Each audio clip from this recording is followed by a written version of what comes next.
Chapter 9 Infinity. All he has to do is win a single battle with us, Clemo said. Jace didn't need to ask. He has done these battles before. A fight between gods was different from a fight between mortals, or even a god and a mortal. While these contests were happening at the same time, the three gods sat at a large table. Garrix, the colossal red dragon with solid black eyes, wore a wide grin. He was outnumbered 2-1, but to him his opponents might as well be flies. Clemo adopted several physical attributes that Ilsenheim once wore. His hair was that of the alien creature as well as the living barbs on his shoulders and arms. Clemo had 6 arms. Every arm wore the living barbs. Jason had red scaly skin and horns on top of his hairless head. Words between these three served no function for now. A neutral location was created from the dust of space, forming an entire world that spanned 4,000 miles in circumference. The first battle had the three gods call forth their champions. Using their divine power, they have their selected champions materialize here from the ash and dust. The first battle had the three gods call forth their champions.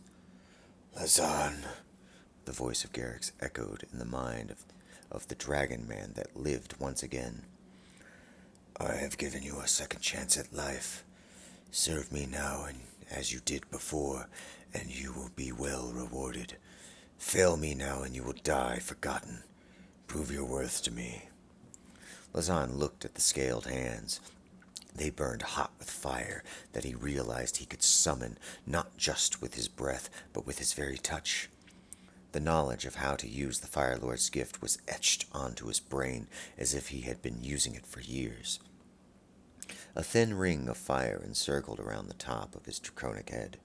His body felt stronger. He confirmed this by stomping his foot, cracking the rock just under him. Lazan's maw smiled, revealing his sharper and longer teeth. He looked out at his two opponents. The three stood 40 meters apart in a triangle. The second champion, chosen by none other than Jason, was his newly resurrected champion, one Alvaro Alisto. That powerful psychic sat with his legs crossed in a meditative state, floating 3 feet in the air. His dark skin was covered with tattoos across his entire body that glowed their psychic energy. They glowed brighter than before. The god Jason enhanced his champion, allowing him to eternally be in a state that only the metamind could know. The font of power flowed through Alvaro, granting him an endless stream of psychic energy. Without the downfall of exhaustion to pull him into unconsciousness, as this powerful effect was known to cause. Third and final champion of the gods was Clemo's champion. Jason would have guessed Clemo would pick one of the many Clemos that dwelled within the multiverse. The man stood wearing wizard robes. Magical rings were on both hands. The left ring had a white pearl that swirled with tiny solid black eyes. A demon lord was inside of that pearl. The other ring was solid red. Demonic energy pulsated from this ring, flowing across his arm, granting mysterious powers of another demon lord. Floating in front of this individual was a rune-covered spellbook turned to a set page of their desire. Magic was memorized by this arcane master who dedicated over 100 different spells to memory. His normal human eyes focused on this memorization process, dedicated as much from that rune-covered glowing book to his memory as he could muster. On his back was a bow that glowed from its own magic. Floating just past this book vertically was a facsimile of the Godslayer sword. Magic flowed from the book as a vortex into that sword. His lips chanted spells to empower both himself and this false blade. The man was Jarius Kane, alive once more. Clemo admitted to himself the irony of being his champion when he was a god, now to have the reverse. The three champions were allotted an endless amount of time to prepare for this battle. They were each inside of their own time that functioned within them individually how they desired. Jarius could take weeks, months, or even years to devote spells to his memory, and to the other two no time would pass. They stepped out of their respective circles. Alvaro took one look at Jarius and shrugged. Both men turned to their opponent, whom they must defeat together. Lazan wasted no time in unleashing some of his fire. Bursting out in every direction, the barren landscape was scorched from the initial attack of the Dragon Man. The other two were caught off guard as their fire immunity, both psionic and magical, were penetrated and useless against the true flame of Garrix. Alvaro felt the fire burn his skin. His psychic power healed him instantly, but the pain could not be avoided. Jarius conjured a magical shield up, taking the flame. The neon ghostly floating shield cracked from the power. The mage's face glared, refusing to break his concentration. The shield shattered, causing the wizard to wave his hand, vanishing. He retained his psychic powers, thus teleporting to the sky, where his arcane power held him. Another wave of fire was seen pulsating out, leaving a gap of just a few meters of space in between. Occupying this space, Jarius summoned his false Godslayer sword, causing it to multiply into over a dozen more that materialized just in front of him. With a wave of his hand, they were sent to stab into the Dragon Man. Those blades were consumed by fire, disintegrating on contact. Jarius gritted his teeth, annoyed by the sight. Alvaro Listo phased his body to avoid the fire. This tactic proved useless as the fire still burned him, even in an ethereal form. An endless supply of psychic energy filled him with confidence, even as this god fire burned his replicating flesh. Jarius fired an eldritch blast, thus gaining the attention of Lazan. Lazan, with lightning speed, moved to the vibrant Jarius as the two entered a melee. Alvaro rushed to join. "No, fool!" Jarius sent the psychic message. "You're a psychic. Start acting like it. Get in his head." Needing no further instruction, and surprised that he required that much, the dark-skinned psychic attacked the Dragon Man's sensitive mind. Making psychic contact was easy, too easy. Garrix fortified this servant of his with phenomenal powers, yet his mind was unguarded. Alvaro disconnected neurons like switches within his brain, causing full shutdown of the central nervous system within seconds. Lazan fell to his knees, clutching his head in agony. The battle was over. Garrix huffed smoke, annoyed at the losing of the first battle. With 16 more, he was not worried whatsoever, as he needed a singular win, and these two would-be new gods would be forgotten just like every other one. The second battle consisted of Climo and Jason battling the undead minions of Garrix. These minions originally belonged to Orcus, then Jarius, and now they fight for Garrix. This fight was cut and dry. They fight in the world of Titanus. Time here only functioned for this battle. The undead flowed out of countless portals, zombies, skeletons, ghouls, wights, wraiths, and even undead dragons of the same variety never relented or tired. With zillions of undead, this battle waged for thousands of years.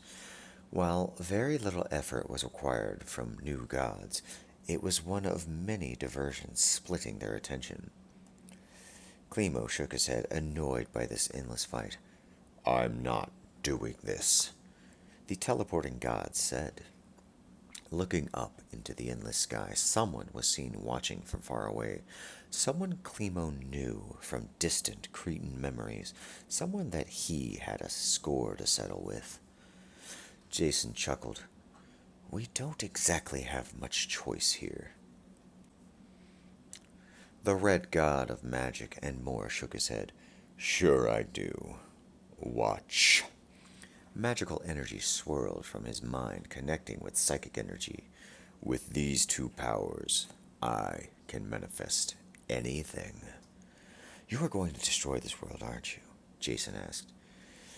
"If you do that, it will considerably drain you." Fighting like this over several thousands of years will drain us more. Jason attempted to argue more. Klimo ignored him, combusting the entire area in an explosion that ended this insane fight. The third battle took place in their new godly realm. Here, they were physically assaulted by waves of dragons, more undead, corrupted angels, demons of shadow, and every fiend 6 hells could produce. This battle was far more taxing than the second one. Most of the opponents here were not so mindless. While the fight was more versatile, it differed very little from the second one. This was yet another diversion for their attention. Our forces will be destroyed from this fight. Even if we win, we will have nothing but ourselves remaining, Jason said. That's fine. This is our realm, and we cannot do what you did on Titanus. That's fine, Klimo said. Their forces were being overrun with ease from the Fire Lord's army. Within minutes, there were no more followers of Jason and Klimo. Before them were those hordes, those things, creeping ever closer. Klimo and Jason summoned their champions to their sides to fight with them. Alvaro Listo and Jarius Kane appeared. There was no confusion or exchange of words. The two jumped into action, defending their gods. Klimo looked up once again to see that same distant familiar foe of Cretan. The memories burned inside of him. Soon, I will be there. The moment Cretan is returned, I will be there with you. There will be no universe resetting this time, old one. The dark energy exited Klimo, splashing ahead of the four fighting. The darkness swarmed, spilling as a wave engulfed every invader. This victory was also too easy. Garrix watched these four lay waste to his own armies. The dragon god was not surprised that they could defend their own godly realm. He shook off this third loss uncaring. Each of their 8 hells were fully included. The first hell and fourth battle, the new gods plowed through the endless unaccomplished as their souls were hurled at them in a catapult fashion. Every soul exploded on impact upon the two. Each hit further drained them. Their power was mighty and reserved, were deep, but every attack was that much more of their attention. Again, Klimo looked up, glaring at his ancient silent foe. Whatever powers Cretan has or had were awakening. They were nowhere near their former glory from the previous universe, especially with the final Hellbox needed to restore such a thing. These battles were just a distraction. They could only be won with patience. The second hell, fifth battle, included the well-known torture. The new gods were bombarded with every conceivable torment that the fiends of the second hell could unleash. This was not so much of a fight as it was a test of mettle, endurance, and patience for Jason and Klimo. Even here, Klimo looked at Cretan's old foe, far above them in a distance too far for mortal eyes to see. Yet for a god, that old foe was there watching. His mere presence awakened old hate that flowed through him, taking over with each passing moment. Something about this power made the pain of the second hell not durable, but overcomable. As Jason fell here, he continued to fight in the other battles. Klimo endured alone, but endured non-stop. The third hell, sixth battle, had the two gods stuck frozen in the unbreakable ice, left to rot for an eternity. All that was required was that they never give up. Eternal solitary confinement in the cold wasteland was utilized to drive them insane and break their spirit. Jason's spirit broke.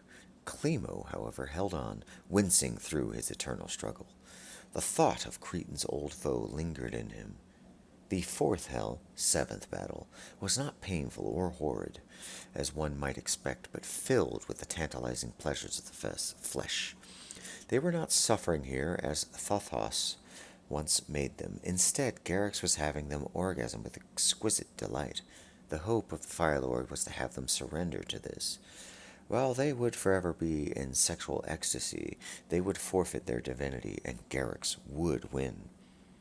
The fifth hell, eighth battle, was psychological. Their lives were placed before them, showing in an endless loop all of the different possibilities, revealing alternates over again and again, switching out what they knew of as reality with a false life in an attempt to make them question their very own existence. The sixth hell, ninth battle, they were trapped in cells just like before and killed every single day, only to come back again and again. The seventh hell, 10th battle, the tides were turned. Garrux must trek across the antiquated scenery. That was living madness. Garrux could win this, but it would not alter the outcome for this one of three that the two new gods were on the offensive. Upon the eighth hell, 11th battle, Garrux must move through the mind fog that was the scrolls, now under the control of Jason. The mind of Garrux was constantly being invaded, always bombarded with attempts of erasing the mind of this god. In the end of this battle, Garrux yielded, eventually succumbing to this madness. The Fire Lord winced at yet another loss. The idea of actually losing to these two occurred to him for the first time. Garrux roared in frustration. "This doesn't matter. You still are weak. The Hell's battle won't defeat you, but they are hindering you. You cannot possibly win." "If that were true, Garrux, you wouldn't need to declare it," Jason said with a flat tone. The first heaven, 12th battle, took place in a realm that was once deities. Jason and Klimo were fighting in a world of divine chaos. They were attacked by the remaining forces of chaos and good that were bent to the will of Garrux. This was not a physical or even psychic battle. This was a rush of soul-twisting that delved deep inside of their very being. Inside here, Klimo and Jason were fully exposed. Within Klimo was that terrible darkness known as Cretan, creeping all around his soul, replacing what little of Klimo there was with the infectious taint. This had an adverse effect for Garrux. Instead of ripping them apart, it unleashed more of that vile ancient god of gods from Klimo, thus granting another easy victory. The second heaven, 13th battle, was that of law and good. Once Guardian's realm, now another place dominated by Garrux. These organized divine forces pushed their might upon the new gods. Here the power of Cretan did nothing. It was Jason that made use of it. All the while his divine powers were massive. They were finite compared to these things of law and good. What made the difference for Jason was his natural psychic abilities that had been growing exponentially his entire life. The third heaven, 14th battle, was taking place in the realm of magic. Sabin's heaven still thrived under the control of Klimo. Garrux battled magical forces. Jarius Kane was here as well. This wizard proved formidable. Garrux, with his mighty fire and draconic body, and so much more, utilized none of that here. He relied solely on magical spells, which he was magnificent with, especially as a god. However, one Jarius Kane was superior in this aspect, having access to the full power that was once Sabin's. 200 layers of the abyss, 15th battle, of pure darkness mazed around Klimo and Jason. Thanks to this battle, they could not use their eyes within any further battles. This, along with the power of the hells Garrux bombarded upon them, leaving very little focus for these two gods. The city of Klimo, 16th battle, was encased in an inescapable field that not even an emergency teleport could exit. Jason and Klimo battled every remaining Klimo, which was under the control of Garrux. Their senses were dulled here, having very little left to rely upon. Even the power of Cretan had little to offer these two. Here, their physical bodies were drained to fatigue, yet they prevailed, winning here as well. The 17th battle was on a material plane. Both Clemo and Jason were separated here, but each fought Garrix, mind against mind. Clemo was useless, having no capabilities left to fight this fight. Jason, however, devoted the remaining amount of psychic energy he had to win this. Through this, and this alone, they succeeded in surviving to the final battle with Garrix. 3 weakened and drained gods stood before one another. Garrix had only his physical form to fight with.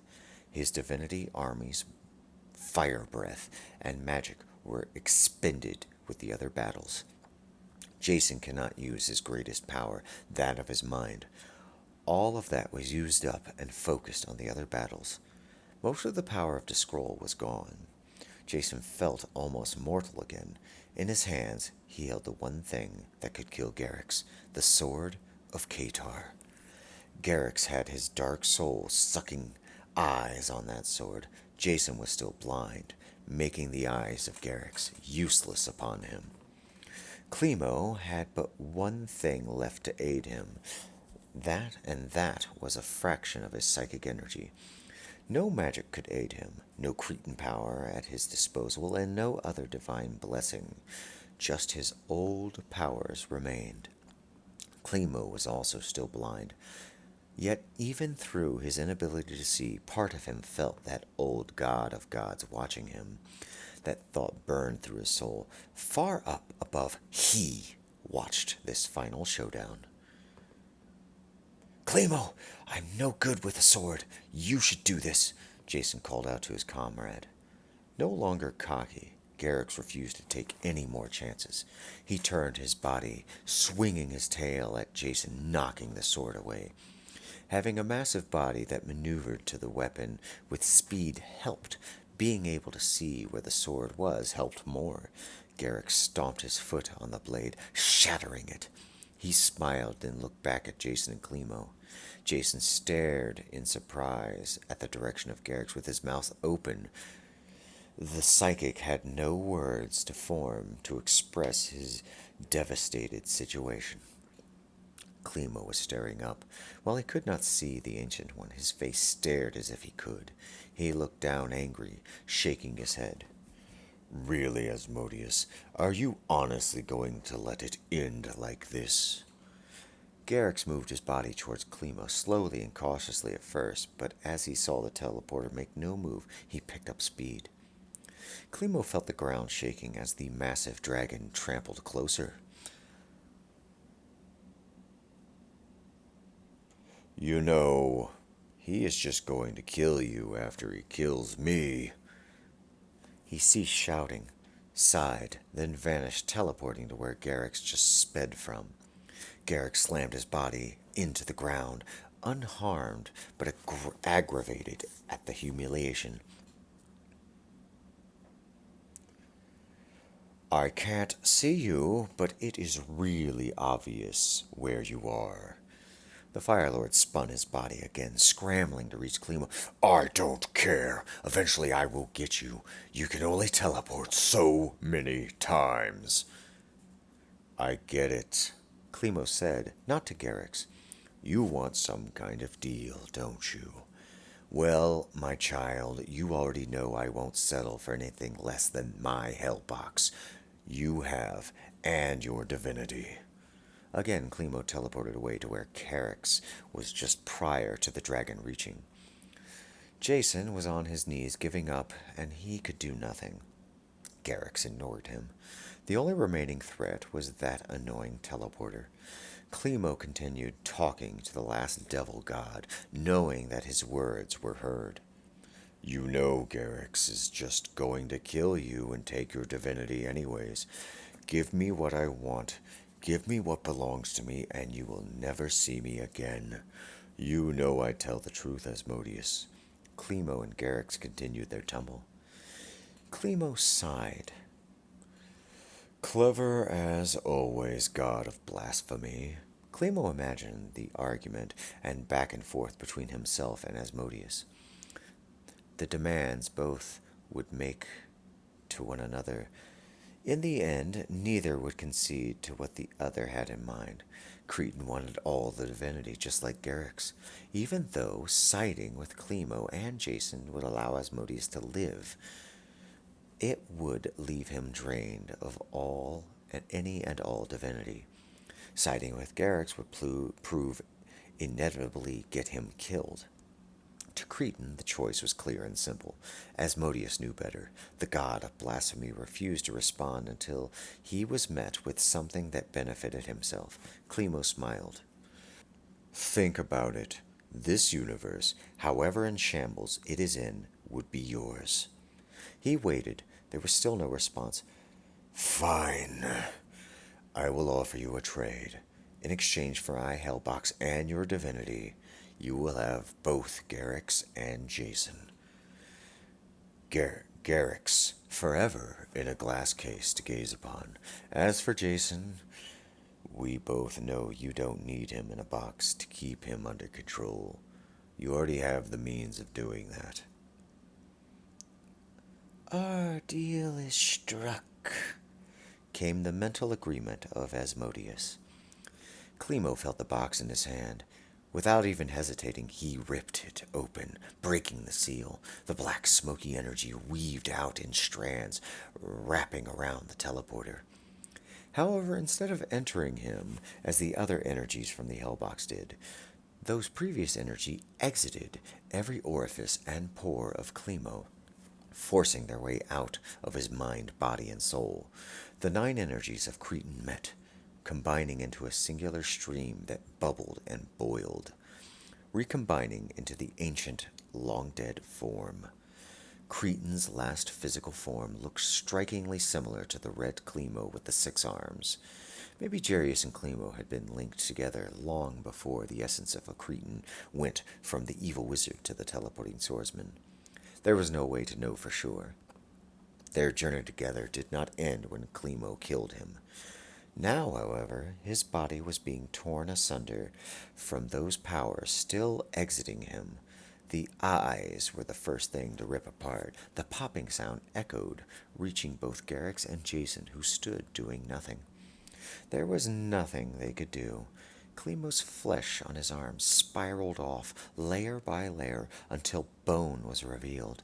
The flesh disintegrated shortly after leaving his body. All the while, his body lifted from the ground.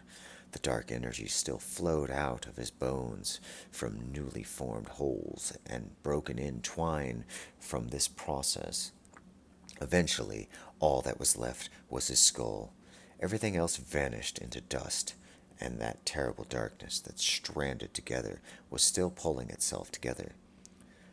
The new form of Cretan remained in a gaseous state of a cloud. Finally, only the sizzling skull of Clemo was all that remained of the teleporting swordsman.